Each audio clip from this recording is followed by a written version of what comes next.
កន្លែងនេះប្រហែលជាគ្មានត្រីទេសុភ័យកំពុងតែអុំទូករកត្រី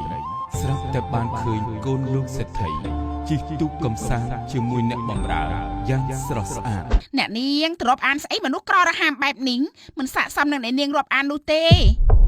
មិនក៏បេះដូងរបស់ខ្ញុំលត់ញាប់ម្លេះមិនក៏ឃើញតែស្នាមញញឹមរបស់គេបែបនេះខ្ញុំកាត់ឈួតអីហ្នឹង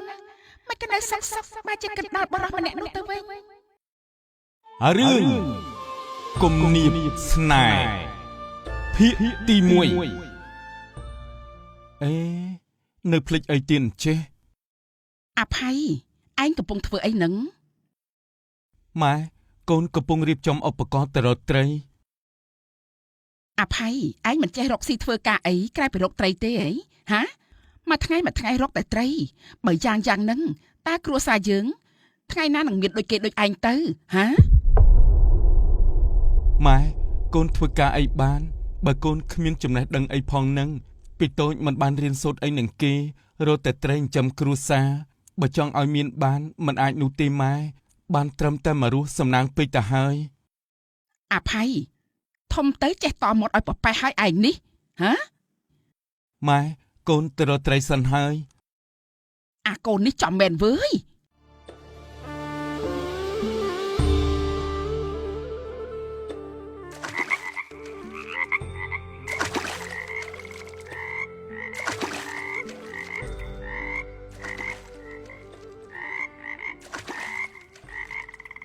កន្លែងនេះប្រហែលជាគ្មានត្រីទេទៅកណ្ដាលបឹងវិញ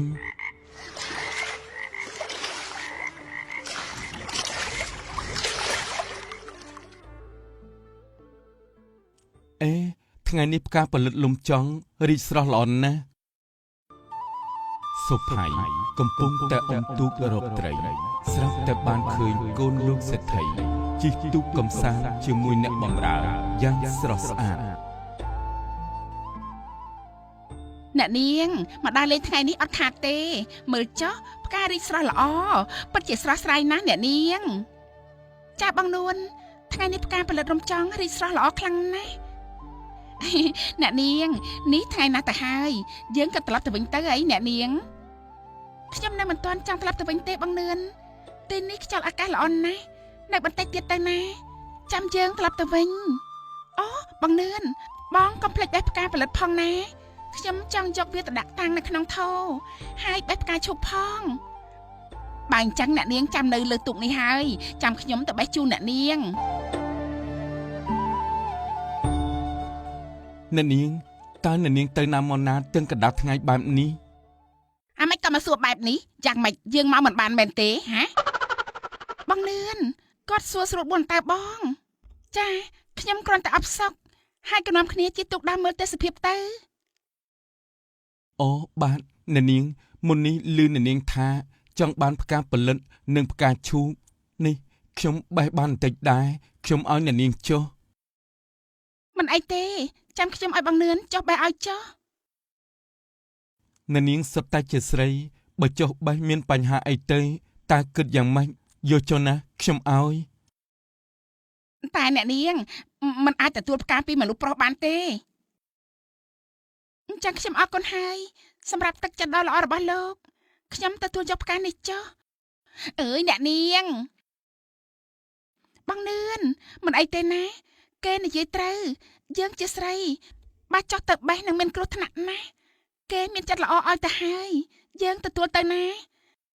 ចាស់អ្នកនាងបើអញ្ចឹងយើងត្រឡប់ទៅវិញទៅអ្នកនាងកុំឲ្យយប់តន់និយាយអញ្ចឹងលោកមកទីនេះធ្វើអីបាទខ្ញុំមករកត្រីគ្រាន់ទុកធ្វើម្ហូបល្ងាចនេះងាប់ហើយត្រឹមជាអ្នកក្រហើយរកត្រីកុំមកចង់តោងអ្នកនាងរបស់យើងណាអត់ទេខ្ញុំមិនបានគិតអញ្ចឹងទេខ្ញុំគ្រាន់តែមិនចង់ឲ្យអ្នកនាងទាំងពីរចុះបេះតែប៉ុណ្ណោះក្នុងនាមជាមនុស្សប្រុសមិនអាចឈរអបដៃមើលមនុស្សស្រីចុះបេះផ្កាដោយមិនជួយអ្វីនោះទេអញ្ចឹងខ្ញុំសុំជាប្រុសដែរទេ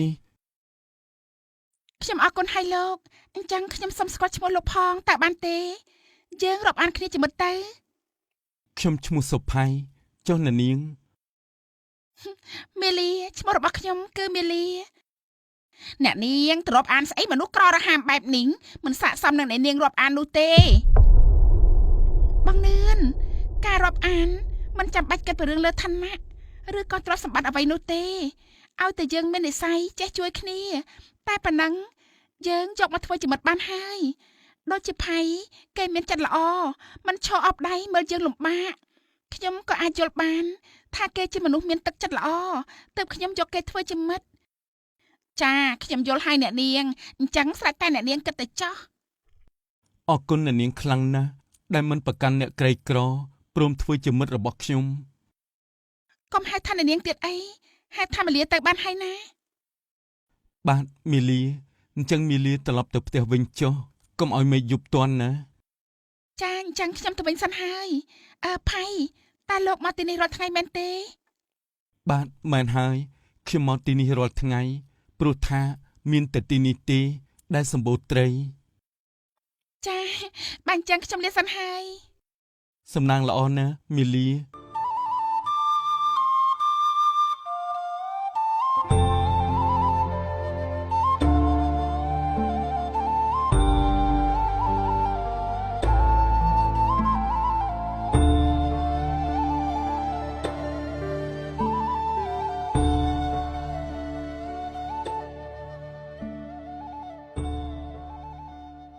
មីលីមកពីដើរលេងវិញមុខរីកដូចផ្កាតែម្ដងហើយណ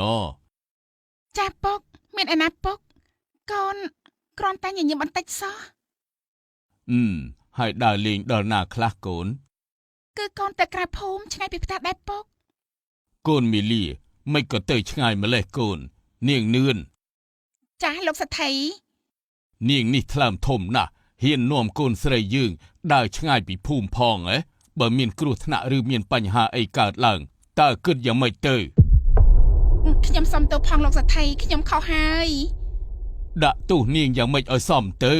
សូមលោកសថីមេត្តាផងចុះខ្ញុំដឹងខុសហើយសូមអភ័យទោសឲ្យខ្ញុំផងចុះណាលោកសថី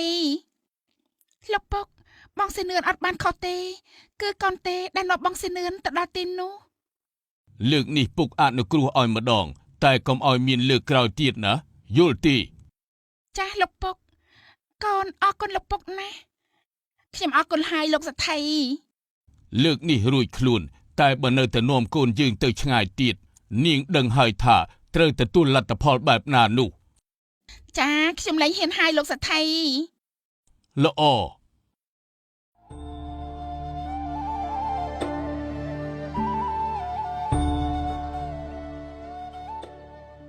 អ្នកនាងញញឹមអីហ្នឹងលោកម្ចាស់ស្ដីឲ្យប៉ុណ្ណឹងហើយនៅញញឹមចេញទៀតអីកុំទៅគិតអីណាបងនឿនលោកពុកគាត់គ្រាន់តែបារម្ភពីយើងតែប៉ុណ្ណោះគាត់មិនធ្វើអីយើងនោះទេអ្នកនាងអញ្ចឹងអ្នកនាងសម្រាប់សិនចុះណាមកពីឆ្ងាយអស់កម្លាំងហើយចាបងនឿន